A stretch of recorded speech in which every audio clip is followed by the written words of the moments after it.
datang di segmen misteri di channel First Diamond. Duduklah dengan santai, pasang sabuk pengaman kalian, tekan tombol like dulu guys, sama tombol subscribe yang warna merah. Kalau tidak, kalian akan dicari hantu desa penari.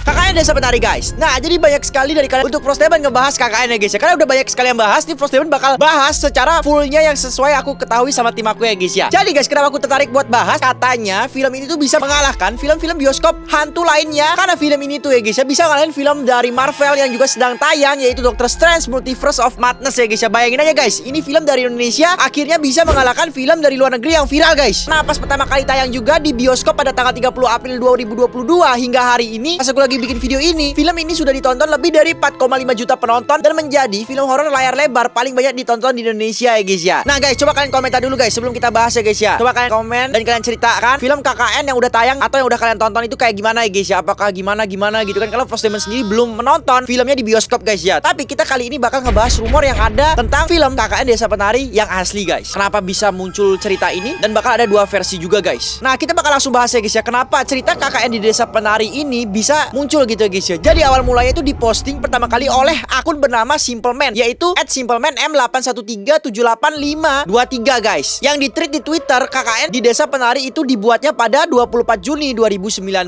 guys. Jadi udah lama ya guys, sudah sekitar 2 tahun 3 tahunan lalu lah ya guys ya. Nah, berdasarkan Simpleman ini, cerita yang dia unggah tersebut merupakan kisah nyata dari sebuah mahasiswa angkatan 2005 dan 2006 yang melakukan KKN atau bisa kita sebut dengan kuliah kerja nyata. Nah, dulu sebelum aku IDO dari kuliah ya guys, aku pernah ikut KKN tapi aku nggak ikut guys. Karena serem guys, karena disuruh ke desa terus nginap di sana, kita disuruh bikin tugas apa gitu aku lupa ya guys ya. Nah, jadi lokasi KKN ini itu konon katanya berada di desa kecil dan terpencil di Banyuwangi guys, di Jawa Timur. KKN ini terjadi pada tahun 2009 atau sekitar 13 tahun lalu ya guys ya. Cerita KKN di Desa Penari ini guys ya yang dibikin sama Simpleman ini dibuat dalam dua versi, yakni versi dari sisinya Widya sama dari versinya Sinur. Jadi agak sedikit berbeda, tapi kalau kita sambungkan itu bisa jadi satu ya guys ya. Maksudnya satu alur guys. Nah, Simpleman ini guys mengungkapkan awalnya dia tidak mendapatkan izin dari pemilik cerita asli KKN di Desa Penari untuk menceritakannya karena beliau memiliki ketakutan sendiri pada beberapa hal yang meliputi kampus dan desa tempat KKN diadakan ya guys ya. Namun karena Simpleman ini berpikir bahwa cerita ini banyak pelajaran yang mungkin bisa diambil terlepas dari pengalaman sang pemilik cerita, akhirnya mereka sepakat bahwa semua yang berhubungan dengan cerita ini seperti nama kampus, fakultas, desa, dan latar ceritanya akan sangat dirahasiakan. Hal inilah dia bisa mendapatkan izin untuk Simpleman menceritakannya lewat tweet di Twitternya ya guys ya. Oke guys, jadi sebenarnya berdasarkan keterangan dari akhir tweet postingan Twitter tersebut, ada 14 orang yang melakukan KKN ke desa ini. Namun hanya 6 orang yang diceritakan karena 6 orang inilah yang paling banyak berperan dalam cerita KKN Desa Penari ini ya guys ya. Sebenarnya cerita asli dari cerita ini menggunakan bahasa Jawa, tapi kita bakal terjemahin ke Indonesia supaya kalian semua bisa mengerti ya guys ya. So langsung aja kita bahas ceritanya. Jadi yang pertama kita bakal ceritain sudut pandang cerita yang aku ambil dari gabungan sudut pandang orang ketiga dan kedua ya guys ya. Jadi cerita ini bermula dari 6 orang mahasiswa yang ingin melakukan KKN di suatu desa di Jawa Timur. Mereka adalah Nur, Ayu, Bima, Widya, Wahyu, dan Anton. Mungkin dari kalian yang udah nonton pasti tahu nih guys. Kalian komen guys. Nanti aku bakal kasih love komentar kalian ya guys ya. Jadi awalnya itu ada 2 orang mahasiswa tingkat akhir dari suatu perguruan tinggi. Kita sebut saja Nur dan Ayu. Mereka ini adalah siswa tingkat akhir yang ingin melaksanakan KKN sebagai salah satu persyaratan untuk mengajukan skripsi. Lalu Ayu menyarankan suatu desa di Jawa Timur yang konon katanya berada di daerah Banyuwangi di Jawa Timur guys. Nah, Nur ini memiliki kemampuan merasakan hal-hal gaib dan sensitif akan hal tersebut. Awalnya dia merasa keberatan karena menurut Nur lebih baik KKN di daerah yang mengarah ke barat Pulau Jawa. Namun akhirnya Nur pun setuju karena sudah tidak ada pilihan lagi nih. Dan saat itu juga guys, Ayu dan Nur mengobservasi desa tersebut dengan diantarnya oleh kakaknya si Ayu, yaitu Mas Ilham. Ketika sampainya di perbatasan jalan raya dan mau masuk ke jalan tol ke desa, mereka turun dari mobil. Hal itu dikarenakan karena jalan menuju desa tersebut belum bisa diakses menggunakan mobil. Lalu mereka pun dijemput menggunakan sepeda motor pada saat di tengah perjalanan menuju desa itu. Di tengah-tengah hutan, Nur ini melihat ada seorang wanita cantik sedang menari-nari dengan sangat elok gemulai. Lalu wanita cantik tersebut melihat ke arah Nur. Namun ketika Nur menoleh kembali, wanita cantik yang sedang menari itu sudah hilang guys. Nah, dari kejadian itu Nur sudah tahu bahwa ada sesuatu yang mistis di desa tersebut. Sesampainya di desa tersebut, mereka disambut oleh kepala desa yaitu Pak Prabu yang merupakan teman dekatnya si Ilham ini guys. Pada awalnya Pak Prabu mengatakan bahwa desa tersebut belum pernah dipakai dan diizinkan untuk KKN sebelumnya. Kayaknya nggak bisa deh, Ham.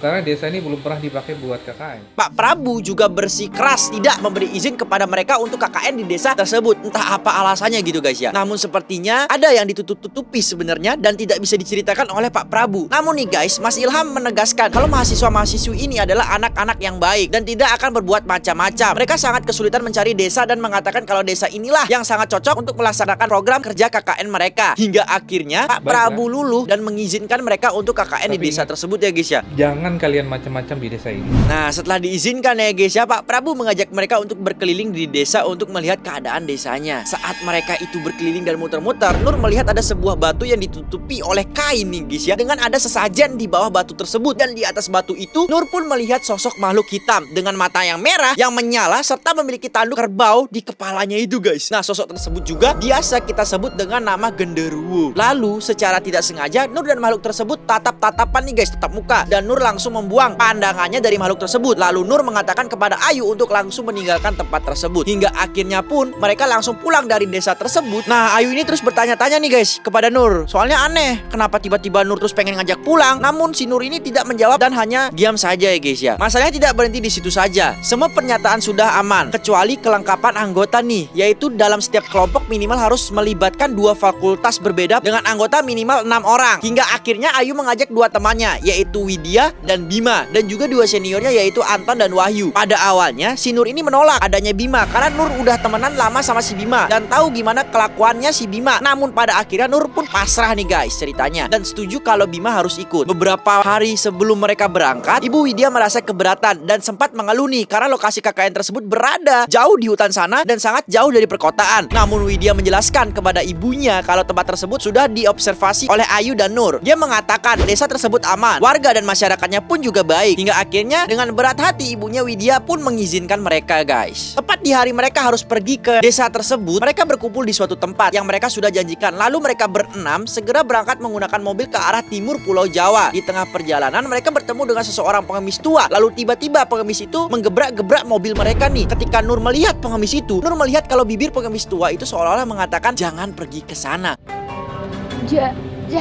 Jangan pergi nak. Namun Nur tidak yakin dan melupakan kejadian itu guys. Tidak terasa mereka pun sudah sampai ke perbatasan atau persimpangan antara jalan raya dan jalan masuk ke desa tersebut. Sama seperti sebelumnya, jalan masuk ke desa tersebut belum bisa diakses menggunakan sebuah mobil, sehingga mereka turun di pinggiran jalan raya lalu dijemput menggunakan motor untuk masuk ke dalam desa tersebut. Nah, mereka ini dijemput oleh 6 orang laki parubaya atau bisa dibilang sudah tua ya guys ya. Nah, mereka ini dijemput menggunakan motor lawas atau sudah agak butut ya guys ya. Di tengah perjalanan Nur tiba-tiba mendengar suara gamelan nih. Wah, udah mulai aneh nih guys, baru masuk ke sana ya guys ya. Jadi menurut para orang Jawa, biasanya suara gamelan ini sebagai pertanda sedang disambut oleh makhluk-makhluk gaib di daerah tersebut. Namun orang ada juga yang mengatakan kalau datang ke daerah Jawa dan mendengar suara gamelan itu sebagai pertanda buruk. Awalnya suara tersebut hanya samar-samar dan tidak jelas. Namun semakin lama suara tersebut semakin jelas terdengar di telinga si Nur ini.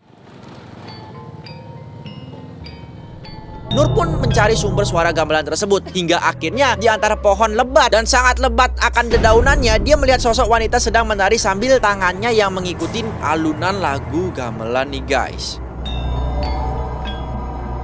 Namun, keanehan ini tidak hanya dirasakan oleh Nur saja. Widya juga selama perjalanan mendengar suara gamelan dan merasa kalau perjalanan dari jalan raya ke desa tersebut sangat lama sekali. Sedangkan di awal diceritakan oleh bapak yang memboncengnya kalau perjalanan dari jalan raya menuju desa tersebut hanyalah 30 menit saja guys. Hingga akhirnya mereka pun tiba di desa tersebut. Sesampainya di sana, Widya masih nih guys penasaran dan bertanya-tanya kepada Pak Prabu, yaitu kepala desa di desa tersebut. Ayu mengatakan, "Pak, apakah desa ini terpelosok sekali ya? Kenapa perjalanannya sangat lama?" Nah, Pak Prabu pun mengatakan, tidak juga, kan hanya 30 menit saja dari jalan raya. Nah, perkataan itu sama seperti apa yang dikatakan bapak yang mengonceng Widya dari jalan raya menuju desa tersebut. Lalu Widya ini bertanya nih, wih buset, ada suara apa tuh guys? Sampai ke sini guys, Prilly pun takut kejar guys. Lalu Widya bertanya kepada Ayu, apakah Ayu merasakan hal yang sama? Namun Ayu mengatakan kalau perjalanan tersebut biasa-biasa saja dan normal. Nah, di keesokan harinya Pak Prabu menemani anak-anak KKN itu untuk berkeliling ke desa nih guys, untuk mengenalkan wilayah tersebut kepada mereka. Tempat pertama yang mereka kunjungi adalah sebuah kuburan, di mana kuburan di desa tersebut nisannya itu ditutupi oleh sebuah kain hitam dan kuburan-kuburan tersebut dikelilingi oleh pohon beringin yang sangat besar-besar. Nah, di setiap pohon beringin itu ada batu besar yang di atasnya itu udah terdapat sesajen. Lalu di tempat Nur ini melihat lagi sesosok makhluk hitam dengan mata merah yang sedang melihat mereka di balik pohon. Namun Nur tidak mau mengatakan apa yang dilihat kepada temannya agar tidak terjadi hal yang tidak diinginkan. Lalu Widya bertanya kepada Pak Prabu nih guys, kenapa nisan-nisan itu ditutupi oleh kain hitam? Pak Prabu mengatakan bahwa itu dinamakan dengan namanya Sangkarso, yaitu sebagai penanda kalau itu adalah makam. Namun si Anto dan Wahyu malah mengatakan orang-orang bodoh pun juga bisa membedakannya Pak, mana pemakaman dan mana lapangan bola, kata si Anto dan Wahyu. Pak Prabu yang mendengar hal tersebut mengatakan semoga saja kalian tahu apa yang kalian omongkan. Asal bunyi kali emang omongannya nih guys ya. Gak boleh gitu guys, apalagi di tempat-tempat seperti itu guys ya. Bos Diamond pun takut guys. Kalian harus tahu guys ya, di mana tempat kalian lagi berada. Kalian harus jaga sikap kalian. Tapi kalau kalian lagi di mulut, serah kalian mau ngomong apa gitu guys ya. Jagalah sopan santun gitu guys ya di tempat, apalagi kita nggak tahu di mana gitu guys. Lalu tempat selanjutnya yang dikunjungi mereka adalah sinden atau kolam air dengan bentuk menyerupai candi kecil yang akan dijadikan proker, di mana nantinya sungai itu dan sinden bisa terhubung seperti jalan air, dan sinden ini bisa digunakan oleh warga untuk keperluan seperti mandi dan lainnya. Nah, Pak Prabu ini menyebutkan bahwa sinden ini adalah proker yang menjanjikan untuk mereka semua. Nah, ketika ingin pergi ke tempat selanjutnya, si Nur ini udah nggak ngerasa enak badan ya guys ya, dan memutuskan untuk pulang saja ke tempat. Nanti mereka akan menginap selama KKN. Nah, sebelum kita lanjutkan lagi, pastikan kalian like dulu video ini guys ya, sampai 100.000 like lebih atau kalian akan dicari. Nah, coba kalian komentar ya guys. Menurut kalian gimana nih guys sifatnya si Anton sama Wahyu itu guys? Menurut kalian gimana? Coba kalian komentar di kolom komentar ya guys. Nanti yang paling pas aku bakal kasih love komentar kalian ya guys ya. Nah, kita lanjut lagi. Hingga akhirnya mereka sampai di titik paling menyeramkan dari desa tersebut, yang disebut dengan Tapak Tilas. Jadi Tapak Tilas ini adalah sebuah batas di mana tidak ada satu orang pun yang bisa melewatinya. Tapak Tilas ini terlihat seperti sebuah jalan kecil, dan di kiri dan kanan Tapak Tilas ini dilengkapi dengan kain merah yang diikat dengan janur kuning yang melengkung layaknya sedang menggelar pesta pernikahan. Dan Pak Prabu mengatakan kalau ini adalah batas kalian untuk tidak boleh melewati jalan tersebut. Ayu pun bertanya nih guys, kenapa tidak boleh dilewati nih Pak? Nah, Pak Prabu pun bilang kalau ini adalah batas sebelum ke hutan belantaran, dan takutnya jika kalian melewati batas ini bisa terjadi hal-hal yang tidak diinginkan, seperti bisa hilang atau semacamnya, dan akan takutnya kalian nggak bisa kembali lagi. Keesokan harinya nih, Widya dan Nur pergi ke sinden untuk mandi. Nah, Nur meminta kepada Widya untuk menggunakan biliknya duluan, dan Widya berjaga di depan biliknya. Nah, ketika Nur sedang mandi, Widya ini mencium aroma kemenyan. Karena penasaran, dia mencari sumber kemenyan itu. Dia mencari dengan memutari bilik tersebut hingga dia menemukan sebuah pohon asem besar yang di bawahnya ada batu dengan sesajen. Yang aneh adalah kemenyan yang ada di sesajen tersebut itu baru saja dibakar. Melihat hal tersebut, Widya menjadi sangat panik nih guys, karena tidak melihat siapapun datang ke tempat itu. Lalu Widya segera balik ke depan bilik. Tetapi ketika sampai di depan bilik tersebut, suasana menjadi hening. Widya tidak mendengar lagi suara air kayak jebar-jebur gitu lagi guys ya. Karena kan kalau orang mandi pasti ada suara air. Widya pun menggedor-gedor pintu bilik tersebut sambil memanggil Nur, Nur. Nah, tetapi tidak ada jawaban. Lalu Widya malah mendengar sebuah kidung atau nyanyian Jawa. Kemudian Widya menggedor pintu sambil ngomong, Nur, apa kamu masih mandi di dalam? Lalu Nur pun keluar sambil bertanya, ada apa Wid? Namun Widya tidak berkata apa-apa. Nah, cerita lain lagi nih guys yang dirasakan oleh Nur. Ketika Nur baru masuk ke sinden itu, dia mencium bau amis. Namun ketika Nur mandi, dia ngerasa kayak ada yang menyentuh badannya. Setelah dia lihat air yang di kendinya, ternyata ada rambut di dalam kendi tersebut. Nur pun tak berpikir macam-macam dan langsung menyelesaikan mandinya. Setelah selesai dan ingin keluar, dia mencoba untuk membuka pintu biliknya. Namun pintu itu tidak bisa terbuka dan seolah-olah ada yang menahan. Nur pun berteriak memanggil Widya, namun tidak ada jawaban sama sekali. Sampai akhirnya dia sadar di belakangnya ada sosok yang sangat besar, yang tinggi, itu mencapai atap langit bilik tersebut. Nur pun langsung mencoba melempari makhluk itu dengan sebuah batu. Lalu tiba-tiba pintunya terbuka. Widya melihat Nur juga seperti kebingungan. Lalu Nur berkata dia akan berjaga di depan biliknya. Nah, ketika Widya mandi, Nur juga merasakan ada suara yang berkidung atau bernyanyi-nyanyi Jawa.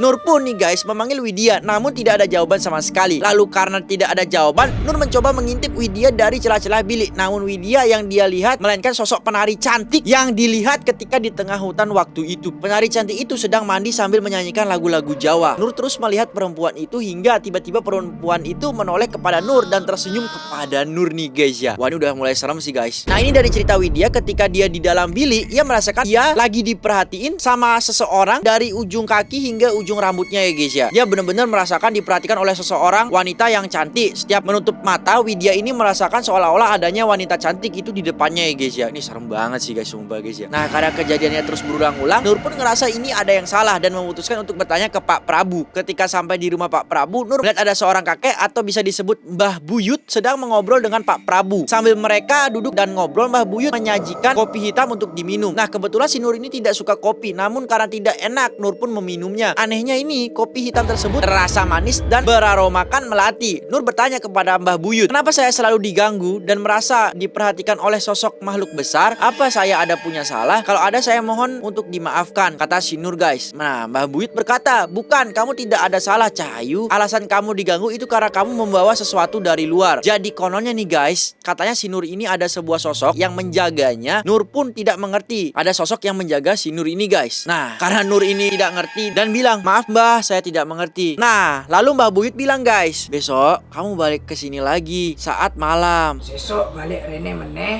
bengi-bengi. Nah, lalu si Nur ini pulang untuk istirahat guys. Malam pun tiba. Pada hari itu Nur kedapatan tidur bersama Widya. Malam itu Nur bermimpi melihat Widya sedang tidur memeluk ular seolah-olah itu adalah peliharaannya. Saat bermimpi itu, tiba-tiba Nur kebangun karena ada suara yang berisik dari luar rumahnya. Di sana dia melihat sudah ramai warga kampung itu berkumpul. Nur pun yang baru bangun bingung dan Wahyu cerita ke Nur kalau Widya sedang menari-nari di lapangan depan rumahnya malam-malam sendirian. Namun nih guys, dari sudut pandang si Widyanya, kata Widya, ketika Widya tidur, dia terbangun karena mendengar suara alunan gamelan. Lalu dia melihat sosok bayangan yang dikira adalah Nur yang keluar dari kamar lalu keluar dari rumah penginapan mereka. Widya pun mengikuti Nur keluar rumah. Ketika Widya ini melihat keluar, dia melihat Nur sedang menari-nari dengan sangat elok sambil tersenyum ke arah Widya. Nah, ini kebanding kebalik ya guys ya sama si ceritanya si Nur ya guys ya. Ini mereka ini kayak saling ngelihat satu sama lain yang ngelakuin itu guys. Nah, terus si Widya lalu menyuruh Nur untuk masuk. Dia pun terus memanggil, "Nur, ayo masuk!" Namun semakin dipanggil, si Nur menari semakin semangat. Karena semakin tidak masuk akal, si Widya memegang Nur dan mengajaknya untuk masuk. Lalu tiba-tiba wajah Nur berubah menjadi sosok menyeramkan dengan mata yang hitam dan makin menyeramkan guys. Nah, di situ si Widya ini teriak sejadi-jadinya dan pas menjerit, Widya merasa bahwa bahunya dipegang oleh seseorang dan merasa kayak lagi dibangunkan. Lalu nih si Widya mendengar suara, "Widya bangun, bangun!" Dan ternyata ketika dia sadar itu adalah si Wahyu. Lalu Wahyu itu ngomong, "Malam-malam gini ngapain sih nari-nari di sini?" Karena teriakan si Widya yang begitu keras, warga pun datang dan menghampiri si Widya. Masih dalam kondisi kebingungan, si Widya melihat Nur keluar dari rumah melihat ke arah si Widya. Masalah itu langsung ditangani oleh si Pak Prabu. Pak Prabu memutuskan untuk memindahkan seluruh mahasiswa yang sedang KKN ke satu rumah yang hanya disekat dengan bambu. Dan Pak Prabu berpesan kepada mereka, jangan sampai melanggar norma-norma. Dan mereka pun mengiyakan. Nah, di keesokan harinya Nur mendatangi lagi Mbah Buyut ini. Mbah Buyut ini bertanya kepada Nur, apakah kamu percaya kalau di desa ini ada desa yang bernama desa gaib? Namun Nur mengatakan, iya saya percaya. Nah, lalu Nur ya guys ya, itu diceritakan kalau yang ngejaga si Nur ini itu namanya Mbah Dok. Nah, si nenek ini gak diterima tuh oleh para penduduk di desa gaib. Oleh karena itu si Nur ini diikuti dan diganggu oleh para makhluk di desa gaib tersebut. Nah, si Pak Prabu dan Mbah Buyut akhirnya berdiskusi dan mengatakan kalau si Mbah Dok dan Nur ini gak bisa dipisahkan karena mereka itu sudah diibaratnya menjadi satu jiwa karena telah bersama-sama sejak kecil dan takutnya kalau dipisahkan Nur bisa meninggal guys. Lalu Mbah Buyut mendekati si Nur nih dan menarik ubun-ubunnya.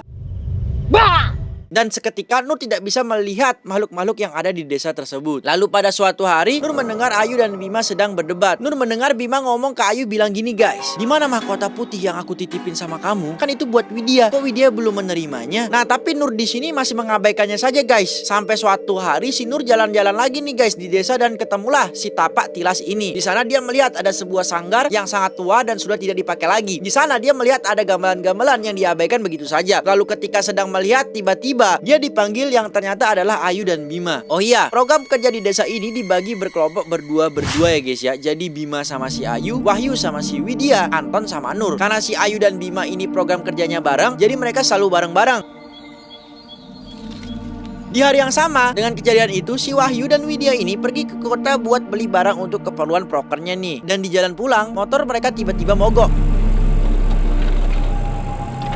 Lalu mereka disamperin beberapa laki-laki yang ngomong, "Motornya kenapa? Sini kita bantu. Ayo sini lagi ada pesta, mari masuk saja," katanya. Di sana Widya dan Wahyu melihat pesta yang sangat meriah. Di sana orang-orang menari, menyanyi dan bersuka cita pokoknya. Wahyu pun makan banyak banget di sana. Hingga ketika mereka ingin pulang, mereka diberi sebuah bungkus koran yang berisi makanan-makanan yang tadi kayak disuruh bawa sebagai oleh-oleh. Ketika sampai di penginapan, mereka langsung menceritakan itu kepada teman-temannya. Kalau tadi motornya mogok, terus ada pesta di sebuah desa dekat sini. Teman-temannya bingung karena dekat sini kan gak ada desa sama sekali. Lalu Wahyu dan Widya meyakinkan dengan menunjukkan bingkisan koran tadi. Namun ketika ingin ditunjukkan, koran tersebut berubah menjadi daun pisang dan ketika dibuka berisikan kepala monyet dengan darah yang masih segar.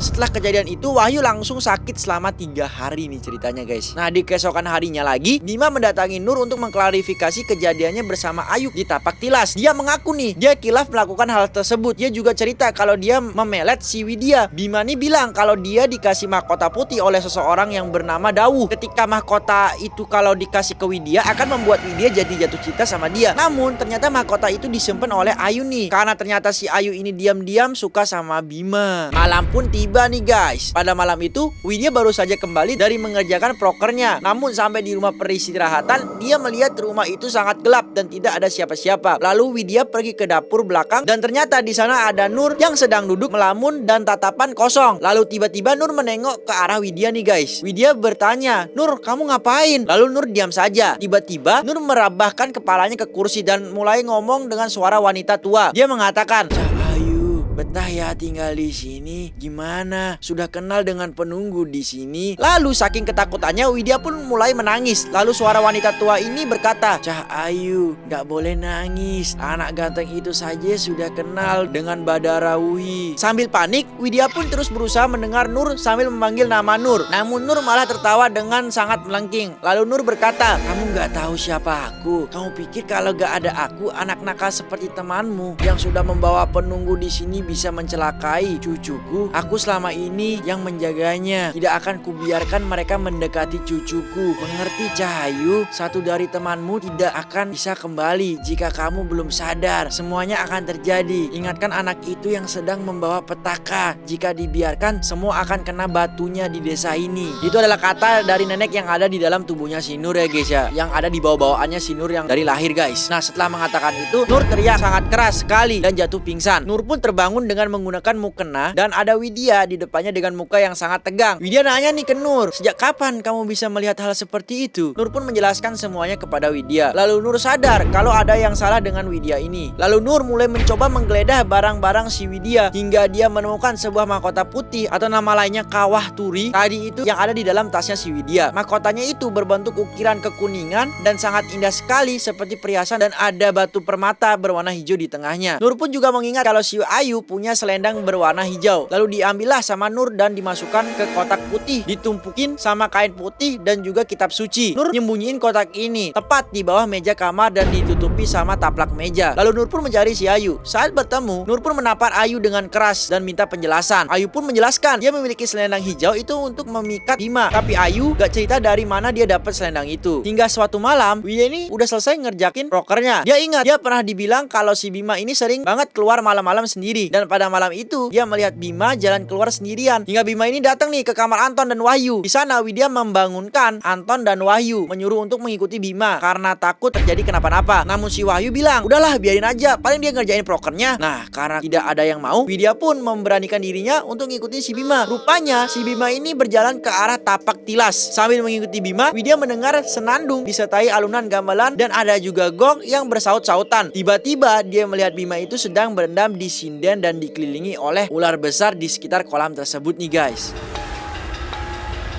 Bima pun menoleh ke arah Widya dan Widya pun berbalik badan dan pergi. Saat lari pergi itu, Widya kembali mendengar suara gamelan, gong, dan suara orang ramai yang sedang tertawa. Lalu Widya sadar dan melihat banyak banget makhluk-makhluk di sanggar kosong yang berada di tapak tilas. Di sana dia melihat makhluk yang melotot. Ada wajahnya penuh darah, sampai ada yang gak ada wajahnya dan macam-macam makhluk halus lainnya di sana. Tiba-tiba semua suara berhenti dan Widya melihat di depannya ada seorang perempuan menari. Tariannya yang begitu elok membuat semua mata tertuju ke penari tersebut. Dan setelah diperhatikan, wanita tersebut adalah si Ayu guys. Matanya Ayu itu semebab kayak orang yang baru nangis, namun raut wajahnya seolah-olah menyuruh Widya untuk lari. Widya pun lari. Widya pun lari hingga keluar dari tapak tilas dengan menerobos sekumpulan makhluk-makhluk halus yang sedang mengelilinginya. Setelah keluar dari tapak tilas, dia melihat ada seekor anjing dan dia mengikuti anjing itu hingga sampai ke rumah Pak Prabu. Ketika sampai rumah Pak Prabu, Widya sudah melihat Bima kejang-kejang dan Ayu yang terbujur kaku. Pak Prabu dan Mbah Buyut cerita kalau dua teman kalian itu telah melakukan sesuatu yang mestinya nggak boleh dilakukan di tapak tilas. Kalau kalian ingat, si Bima dan Ayu ini pernah dipergoki oleh Nur di sebuah gubuk tua nih guys. Nah mereka kembali melakukan hal itu di kolam yang ada di tapak tilas. Jadi Ayu dan Bima ini kena kutukan hingga Pak Prabu bercerita bahwa tapak tilas itu adalah tempat yang digunakan penduduk desa untuk menggelar pertunjukan tari. Namun pertunjukan itu bukan untuk manusia, melainkan untuk makhluk halus atau makhluk di desa halus tersebut. Jadi konon tarian-tarian itu dilakukan agar jin-jin yang ada di desa halus ini gak ganggu warga desa. Namun seiring berjalannya waktu, penari-penari itu ditumbalkan dan penari yang memenuhi kriteria adalah yang masih perawan. Hingga pada proses penjemputannya, pihak keluarga Bima maupun Ayu marah besar nih. Mereka tidak terima anaknya dibikin seperti ini. Bahkan pihak kampus juga kena karena kasusnya itu udah kesebar bener-bener hampir dibawa ke media nasional pada waktu itu ya guys ya. Nah, si Widya sama si Nur sampai harus mohon agar Ayu dan Bima dibiarkan tetap tinggal di sini. Yang konon kata Mbak Buyut bisa saja balaknya atau jiwanya diambil sewaktu-waktu. Namun dari pihak keluarga Ayu dan Bima tidak mau lagi. Mereka tetap membawa si Ayu dan si Bima ini. Nah, ketika dibawa pulang, Ayu hanya bisa tidur dengan mata terbuka terus-menerus. Widya pernah diceritakan oleh ibunya bahwa kadang ia melihat mata Ayu meneteskan air mata. Tapi setiap ditanya, dia hanya diam dan tak mau menjawab. Nah, si Ayu ini akhirnya meninggal setelah 3 bulan dirawat setelah didiagnosa mengalami lumpuh. Namun dokter tidak tahu apa penyebabnya. Kakaknya yaitu Mas Ilham merasa bersalah sampai hampir mau mengamuk di desa itu. Nah, bagaimana dengan si Bima? Si Bima ini meninggal juga. Malam sebelum dia meninggal, Bima teriak minta tolong. Tetapi ketika ditanya kenapa dan minta tolong apa, Bima berteriak ular, ular, ular. Dan dia meninggal lebih dulu dari si Ayu. Nah, jadi itulah kisah asli dari berbagai sumber yang aku kumpulin. Dari kisah ini aku mengambil pelajaran nih guys, bahwa kita harus saling menghormati, saling menjaga satu sama lain, dan senantiasa bersikap layaknya manusia yang beradab, apalagi di tempat yang kita tidak tahu ataupun asing ya guys ya. Jadi kalau kalian ada di tempat yang kalian gak tahu di mana, kalian harus tetap sopan. Kalau kalian di rumah terserah kalian mau ngapain ya guys ya. Tapi kalau udah aja kalian ke tempat luar, apalagi tempat-tempat yang seram dan angker, ya jagalah bicara kalian dan perbuatan kalian di sana ya guys ya. Dan sekianlah video kita kali ini. Kalau kalian suka Post Diamond bikin segmen seperti ini terus, kalian bisa komen di bawah ya guys ya. Dan misalnya kalau udah salah, kalian bisa koreksi dan komen di bawah ya guys ya. Nanti aku bakal kasih love. Dan misalnya ada yang kurang, kalian bisa tambahin, nanti aku bakal kasih love juga. Dan misalnya kalian yang ketawa guys, kalian bisa paksain ketawa. Bruce, bye bye.